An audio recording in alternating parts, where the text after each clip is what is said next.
So my name is Aswin Punathambikar. I'm in the Department of Communication Studies, and I'll do a brief introduction of myself and Ruth a little later during the panel. But I just wanted to kick things off with a little introduction for Joe Straubhaar, who is the Amon G. Carter Professor of Communication at the University of Texas in Austin. And Professor Straubhaar's primary research, teaching, and writing interests have been in global media, international communication, and cultural theory, information societies and the digital divide in the US and other countries, and global television production and flow. He is a communications professor in the Department of Radio, TV, Film at UT Austin, and also the Associate Director for International Programs of the Telecommunications and Information Policy Institute at the University of Texas. He was the director of the Center for Brazilian Studies within the Lozano Long Institute for Latin American Studies from 2003 until 2006, and he conducts research in Brazil, other Latin American countries, Europe, Asia, and Africa, and is currently joining us from Portugal. So welcome, Joe, and I'll be advancing the PowerPoint slides as and when you say next or skip or no, go back. So, yeah, anytime you're ready. All right, thank you, Osman. Well, I'm very sorry I can't be there. It's ironic that two of the main things I wanted to do this fall happen to be scheduled on the same day, and I see Annabelle Straubhaar there, who I would love to be talking to face-to-face. So I'm sorry that I'm missing the direct face-to-face interaction. But that's, in our increasingly digital world, I guess maybe this is how we will do more of these things in the future. But I noticed one of the things I didn't list on my page for UT that Osman's working with is that I've since gotten really quite interested in the kind of interlocking questions of diaspora and cultural geography, which is kind of where I'm going to go today. So this is, in some ways, some new work that builds out of a project that started on digital inclusion in East Austin, looking at who'd been excluded. We're doing similar work in Brazil, and moving to Austin, putting my kids in magnet schools in the East Side, began to realize just how excluded parts of particularly African American and Latino Austin were. And it quite captured my attention and got me focused on what was initially a very domestic digital divide project, but as more and more of the digital divide issues began to circle around migration and people who had recently migrated and were confronting a very different society than what they were used to, I got more and more interested in the questions of migration. So that kind of led me toward where we are today. So I guess you can see the title, From Diaspora to Plurality in Digital Tejas, because one of the things that we're looking at is an increasingly Latino population in many parts of the southern US. Some 62% of the children in elementary school in Austin are now Latino. And looking at the world from the eyes of these many times frequently immigrated Latinos, it's a very, I think, I've been, in my other theorization with global TV, been looking at the idea of multi-layered flows and identities. And when I began to look deeper into the interviews that we were doing in Austin, began to realize that this analytical framework of very multi-layered flows, spaces of flow, and increasingly multi-layered identities is something that would be interesting to apply to diaspora and to migration. So this is sort of intellectually how these things are coming together for me. So let's go to the next. And I'm kind of taking a page also from the idea of Diaspora that things are structured from both above and below. I think in some ways this is an interesting basic premise for looking at how people are experiencing diaspora, particularly the Latino diaspora in the US. There's very clearly an effort to create a Latino audience that several other scholars have done quite a nice job of tracing out, like Davila and Rodriguez. There's also, I think, perhaps a less studied question of how these things are constituted in somewhat less obvious ways, by the way that media from back home follow them, by the way that people continue to engage media from back home with increasingly digital flexibilities. And so I think the structuring from below, the way that people actively structure their own digital and other media lives from below is interesting. So we've been doing in-depth interviewing with 3 generations of families when possible, 2 generations when the grandparents are frequently someplace else. And I've been supplementing that with a certain amount of kind of entering into a more ethnographic situation, spending more time on places in Austin, but also with a large project we did on rural broadband in Zapata and Crystal City down in South Texas, closer to the border. And in many ways, the categories that I'm talking about today kind of represent a sort of a turn toward a grounded theory coming from what I hear people saying in interviews and what I observe of their interactions in the observational process. So it's, to some degree, theorization that's trying to be fairly grounded, fairly directly. So let's go to the next slide. Now, a couple of things about the background of Austin. It's a very contradictory place. It's a technopolis that has been structured as a technological economy since the 60s and 70s, but structured over a deliberately segregated city that was segregated fairly harshly in 1928. Wasn't segregated before that, as you'll see when we come to a couple of maps later, but was very deliberately segregated by a zoning plan in 1928, creating an educational divide that we're still dealing with. And so when you try to build a technopolis over a divided city, it becomes difficult. So we see several layers of structuring from above that are somewhat contradictory. And more recently, the city has tried very hard to address the digital divide, but it's dealing with prior structuring as a technopolis, which brings certain almost inherent inequalities, and with a segregation which deliberately created inequalities. And are neatly symbolized by the fact that in their wisdom in 1962, the federal and state authorities built a freeway right down the line of segregation between East and West. So, you know, in Austin, you can basically refer to the former ghetto now east of the freeway, although now also being gentrified, and the more affluent, more Anglo, better, more prosperous part west of the freeway. It was reflected fairly nicely. In fact, Oswin, I'm now on a slide that says, despite efforts, Austin's still digitally divided. I think I skipped one, go ahead. So go ahead to a slide that says, despite efforts. So a couple of my students, now former students, took a look at who had Wi-Fi and from what source in the middle 2000s, in 2004, 2005.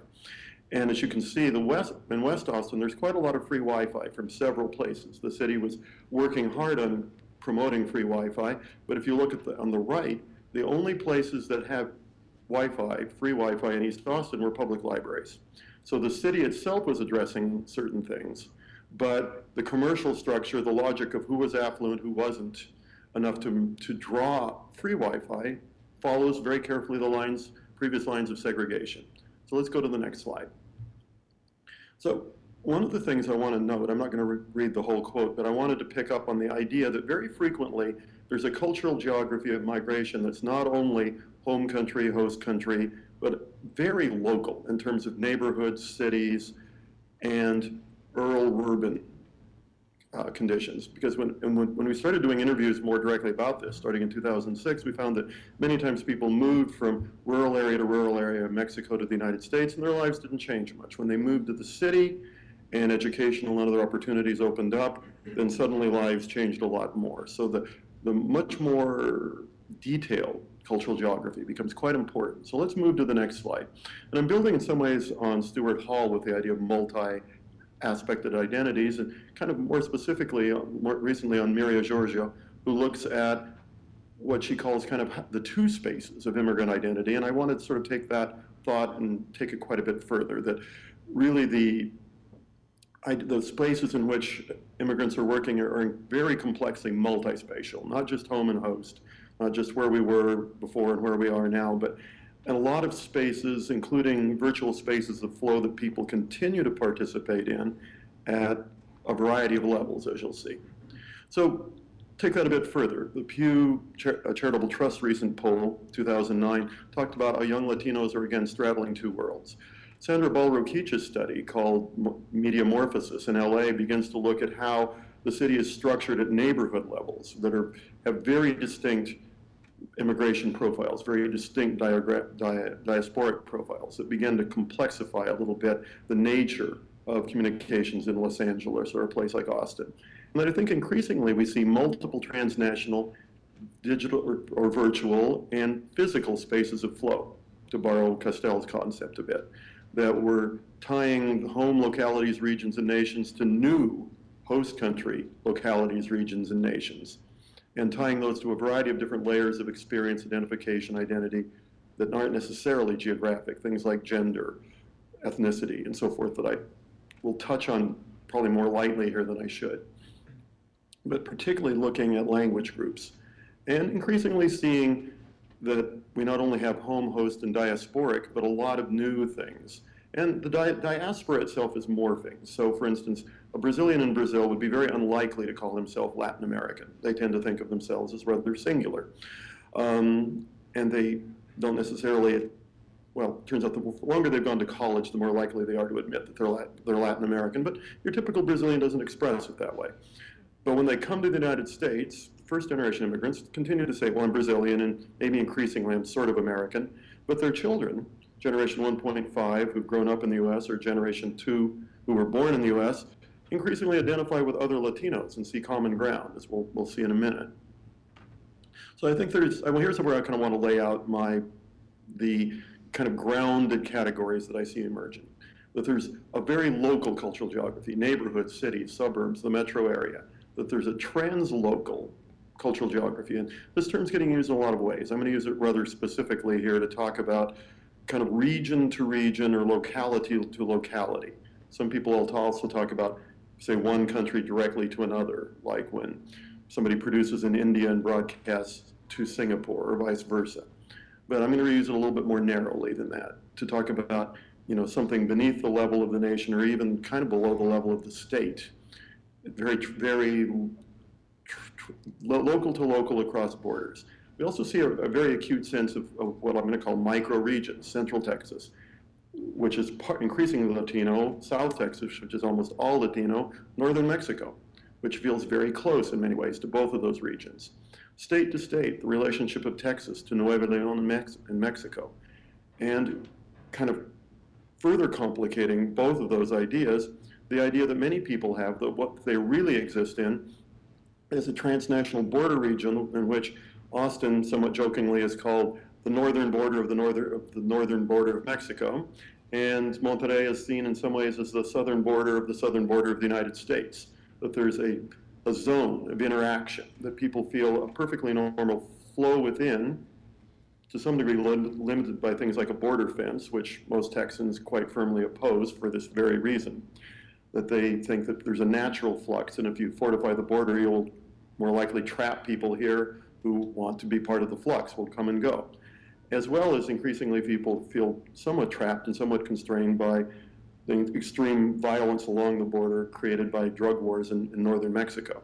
So there are constraints. It used to be before the fortification before the border, before to some degree, violence of the border created by wars between drug gangs. It used to be a zone of much easier and more natural flow, and still I think feels like it ought to be that for many people. There's a sense of home region that many people who come to Austin or Houston or other places feel a distinct identity of I'm from northern Mexico, or more specifically, I'm from Monterrey or Nuevo León.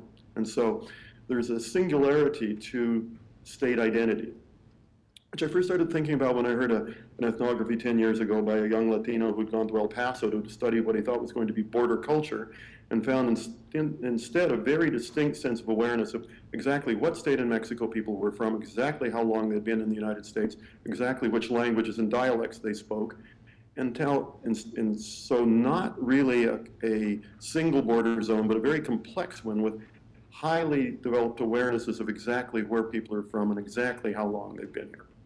So these concepts are a little fuzzy around the edges, but I also hear people articulate them distinctly and kind of exploring just how detailed to try to make this sense of cultural geography.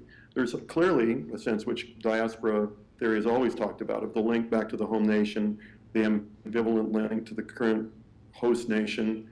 But I think we also have a sense, very incipient perhaps, of there being a North America, of there being a connection between Mexico and the United States, which is quite inherent. Particularly you see this in Texas, where many of the Latino population didn't move from Mexico. They were here all the time. They were here before the Anglos ever came to Texas, and in many ways feel quite aggrieved when people assume that they are from someplace else instead of being the original Texans, as it were. Plus, a U.S. which is not only receiving migrants, but has been engaged by migrants even before they come. So the global aspect of the U.S. is part of this. People in many ways continue a style of engagement with American culture, with American media, which they've begun before they ever migrated. So that's a little bit the theoretical scheme. So let's now move, I guess we're at the second page of Emerging Cultural Geography, the home region. Sorry, Osman. Let's move from that one that says home region, home nation, et cetera. Okay. So now let's go to fields within layers. Okay. So And I'm not going to spend too much time with this. This is a thing that I'm beginning to think about, given previous work on Bourdieu's fields as a part of the digital inclusion work, but where we begin to see that educational capital, linguistic capital, economic capital, and what we came to call techno capital, as well as the social capital of neighborhoods, were all very important for how people were being either included or excluded in technological terms, in terms of access to computers, the internet, the digital world. And so I still think that these fields of competition are an important idea, and that they play out differently at different layers of this cultural geography, that there's a certain sense of competition for resources at local level, another at city level, another perhaps at the state, at the translocal level. So one of the things I'm going to try to bring in briefly, because I'm aware of the need to be brief, will be this sense of various fields of competition for resources, for capital, in the Bourdieuian sense, at various layers of this. So let's go to the next slide. So the creation and maintenance of diasporic identities by cultural industries, because I don't want to overplay either this aspect that I'm going to talk about now, the creation of diasporic identities from above, in kind of Dicerto's sense, or the creation from below also. But I think in some ways it's one reason that Dicerto interests me on this point. He sees both things as inevitable and as interactive, which is the sense I want to convey myself. So there are and one important layer, which I hadn't been very aware of before beginning this study, was the degree to which home country TV networks are now deliberately following migrants, and to some degree trying to maintain their attention, and to some degree maybe even being their advocates. Sorry, Josh, could I interrupt really quick? I think I may be on the wrong slide. What slide are we looking at? So are you on one that says creation and maintenance of diasporic identity? No. Okay. So which one are you on? This one? Yeah, okay, we're good. Okay, good. All right, so I'm sorry, I have to do a better job of telling you when to move. But so the example I wanted to use was that we have two layers of this, very distinctly visible in Texas. You have networks from Mexico, Televisa and TV Azteca particularly, who've deliberately created networks in the United States to follow the immigrants. Televisa's been doing that for a long time. They created Spanish International Network in the first place. They have now both sold and rebought Univision and want to continue to have a hand in the address of the migrants as they come north. TV Azteca has done very much the same thing more recently. There are new networks. Telemundo is not exactly new, but Telemundo takes a much more pan-Latino aspect. And there are some new, very segmented networks which want to have a Latino flavor, but actually speak English or Spanglish, like Mundos. So those are all working at a kind of national level, but we also see at a much more local level, TV from Monterrey acquiring repeaters in the Southeast United States, like Houston's a good example, not yet Austin, but Houston is, I think, a marker of where things are going, that directly follow the immigrants from Monterrey and address them in the language they like to be addressed in. Which if I have time, I'll get into a couple of quotes.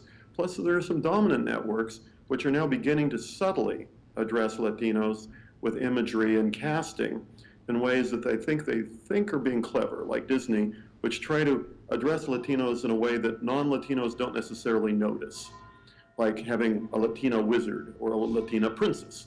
And which in some ways meets the expressed desires that Kristen Morgan has found, that the more acculturated Latinos would prefer to be addressed, see themselves visible within mainstream programming. So in some ways, the industry is meeting expressed audience interests, but for obviously fairly commercial motives.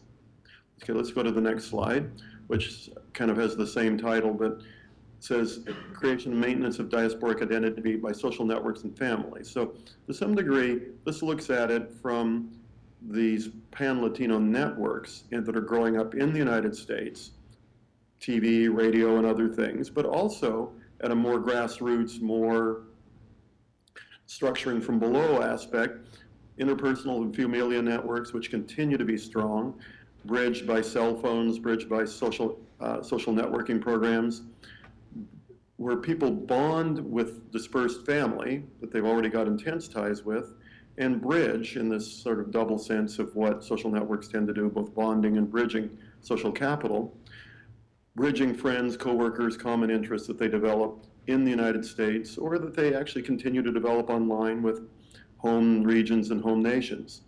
And the second generation of Latinos identifying across the origins of their parents, even including the Brazilians that I mentioned before. Just a very significant generational change. Okay, let's go to the next slide.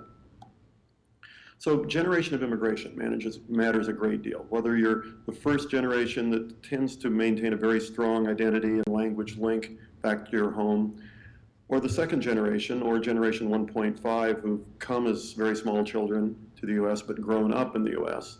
And Alejandro Portes and some of the other theorists of this tend to think that the fate of this generation is really quite crucial. What happens to second generation and generation 1.5, if they have better social mobility, better language skills, better education, then to some degree the system of immigration as a whole is functioning decently well.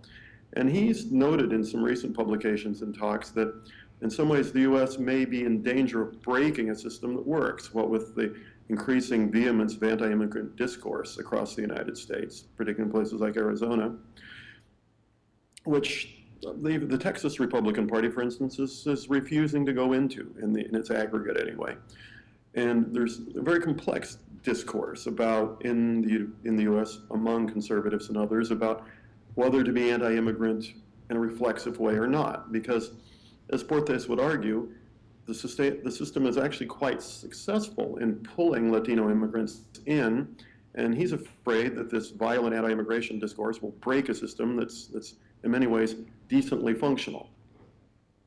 And that ideally you see people in the third generation even more integrated, perhaps acculturated, some even frankly, in the very old sense of the word, assimilated, losing their other layers of identity and becoming more fully American. In a Pew poll, they asked people in the first, second, and third generation how they initially identified themselves. And people in the third generation are much more likely to say American rather than Latino or Mexican or something else. So again, we actually do see some degree of acculturation, even some degree of assimilation, although the old pattern of full assimilation is pretty clearly broken.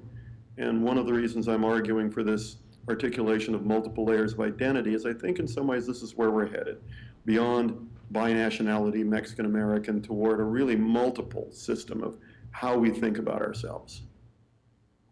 Okay, let's go to the next one, which says generation versus family and society. But there are some pretty significant conflicts between generations in this kind of thing, which if I have time, I'll get into a bit more. And suffice to say that some of the national definitions, like whether you're in the millennials or the boomers or other categories that have been defined by a series of research, gets quite complicated when you start looking at very specific localities where the local definition might actually be quite different. So let's go to the next slide, because I want to walk a little bit through the very local aspect of cultural geography, and then I guess in order to keep this to a decent amount of time, I may kind of pause about there. So, but there is a local geography of advantage and disadvantage, which is very prominent, particularly in the South, including even really the Southwest, like Austin, because we, in the large sense of people who weren't exactly my ancestors in 1928, did decide to impose segregation. So here's the city plan that did it.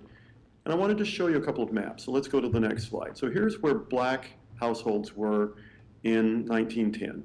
They were to some degree concentrated east, which is, if you see a sort of box-like thing with a star in the middle, okay, if you look just to the right of the star, you see quite a lot of African-American households. If you look to the west, you see a little less, but they're spread around. If you look at black African-American households in 1940, the next slide, please, then you'll suddenly see a huge concentration east of that marker, the big road to the right of the star, and where segregation pushed people starting in 1928. So segregation, for better or worse, was really quite effective. It really did move people, both by pushing them, saying you can't use this drinking fountain, you can't use that bathroom, and pulling people, saying if you want your kid in school, you have to live here. If you want to use the library, you have to be there. And so, in a kind of very micro replication of what happens with international migration, people were both pushed and pulled into East Austin. African Americans by force, by law, Latinos a bit more subtly. For one thing, there weren't that many Latinos in 1910. This was not a Latino settlement. It was created by Anglos to be their political capital after Texas independence. So it was never, unlike San Antonio, a Latino city in its origin. And in 1910, not that many people lived here, a few, typically down on the river floodplain. In 1940, there were quite a lot more, pushed in many ways out of Mexico by the Mexicans' Revolutionary War in 1910 to 20. A lot of people fled and a lot of people came to as far north, say, as Austin. And they have now been, to some degree, pushed east as well. Here the city was a bit more subtle. They did things like go to the Diocese of Austin and say, would you please move Our Lady of Guadalupe from its current place, which is now very rich real estate at 6th and Lamar, to over east of East Avenue, what's now I-35. We'd really like Latinos to live over there, and we think if you move the church, then maybe they'll follow the church. So the city was not exactly subtle, but it didn't put the force of law behind pushing Latinos into East Austin. So there are these fields of daily life which are very rigged to neighborhood. Are your kids going to go into good schools? Do you have access to good jobs? Are you able to accumulate economic capital, cultural capital, things like that? Or are you frankly put by one thing or another as a long-term resident like the African Americans or as a more recent migrant like the Latinos into neighborhoods that create disadvantage for you? If you look at this, but on the other hand, people can begin to navigate around it. So right now we're looking at a slide that says local layer of cultural geography and identity, the fields of daily life. So again, you can see that there was an African-American disadvantage from being pushed into places where they couldn't accumulate capital, east of I-35. And then if we look at the next slide, Hispanic households in 1970, you'll see that Hispanics, not so much constrained by formal segregation, began to move around all over the city, particularly south, but southeast, north, northeast. We began to move to other places to try to counter this disadvantage of poor schooling, to move into neighborhoods with better opportunities to accumulate capital. So I'm going to skip ahead from that. Let's go to the next slide. Black households in 1970. African Americans remained much more concentrated in these areas of disadvantage because desegregation was only really beginning at this point, and they felt themselves still constrained in 1970 to remain in these areas of disadvantage. So let's move to the next slide, which says migration to the emerging technopolis. All right, so I'm going to skip, I think if you all want me to wrap up in 25 to 30 minutes, I'm going to skip ahead a little bit of this. So the migrants do form mediated diasporas. Let's go to the next slide. That in many ways, they bring or form new media with them. So language capital in some ways is disputed in a place like Austin by having lots of local Spanish language radio, other forms of media like cell phones, texting, social networks, TV of different sources in Spanish, as well as increasingly TV in English that addresses Latinos. So there's quite a contestation at the local level over other forms of capital like language. Will people be encouraged to learn to speak English? Will they be encouraged to continue to speak Spanish? So there's an interesting contestation, including really a fight over power, as Bourdieu would point out that language capital is very central to the exercise of power. So let's go to the next slide. That again, we see now, again, a local layer of cultural geography and advantage and disadvantage and identity. And a lot of this is linked to neighborhood. So social capital becomes linked to neighborhood in a way that constrains certain kinds of mobility, tends to hold people in place, but if people are determined to pursue formation of capital, they can move around. So let's go to the next slide. It's immigrants' home region. So I'm going to go kind of, in fact, I think I've essentially talked enough about this, that there are many ways ties from region to region, from northern Mexico to southern United States. So let's skip to the next slide. And just wanted to visualize this a little bit, that you can see where Monterrey is on the map. This slide's called a marker of identity. So you see Monterrey, you see the border at Laredo, you see where San Antonio is, you see Austin and Houston. And in many ways, this really is a visibly linked zone. Monterrey has many more connections of economic importance north than it has south. There's a long road and a lot of desert between Monterrey and central Mexico. And so in many ways, this is a logical zone of flux, and people do feel inclined to move around in it, have for a long time. Okay, let's go to the next one. And so Multimedios, one particular Monterrey channel, has decided to seize on this and follow people. Let's go to the next slide. And I'm quoting from an example that Jose Carlos Lozano and some of his collaborators have done following the networks north into Mexico, where they they interview people in Houston about what they liked about having regional TV available to them. They're hearing not only Spanish, but the particular Spanish they like. Next slide. And that there are multi-mediated conversations. So here's an example of a woman talking to her mother on the phone, which is, it turns out, a major form of mediation, which is to some degree analog, but increasingly digital, and now the cell phone is beginning to be not only this thing of conversation, but of multi-mediation itself.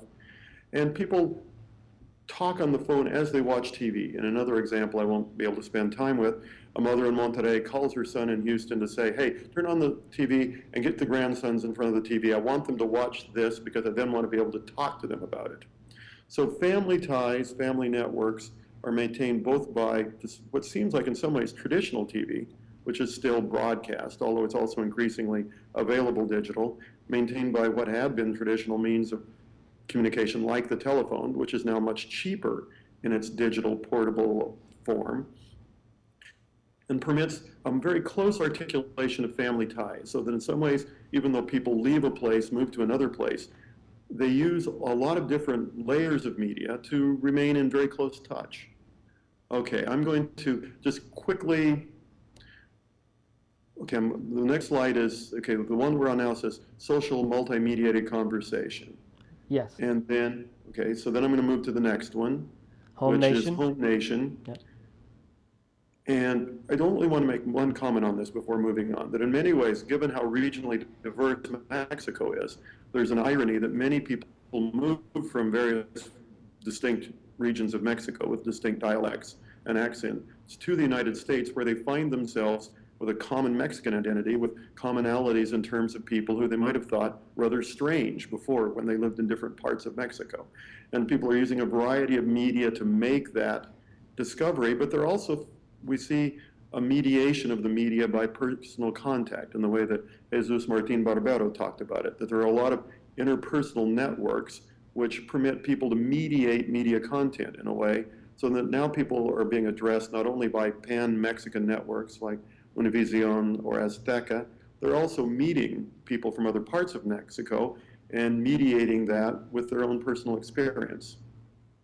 Okay, I think I'm pretty well out of time, so I'm going to draw it off here. I'm not going to go further into the conclude. I wanted to, I guess, basically conclude by saying, which I won't try to do with a slide, but let me just conclude by saying, I think we're seeing this complex emerging cultural geography mediated by a variety of different flows, different spaces of flow, I'll call it, because I think people exist in these spaces of flow, but in ways that are really rather tied to geography. I'm not sure when Castells originally articulated it. I think he saw that as a little less embodied, a little less tied to space, but I'm seeing spaces of flow that still have very distinct geographical reference in the minds and identities and media habits of people. So there's an increasingly complex cultural geography linked to complex and multi-leveled spaces of flow linked to increasingly complex and multi-layered identities.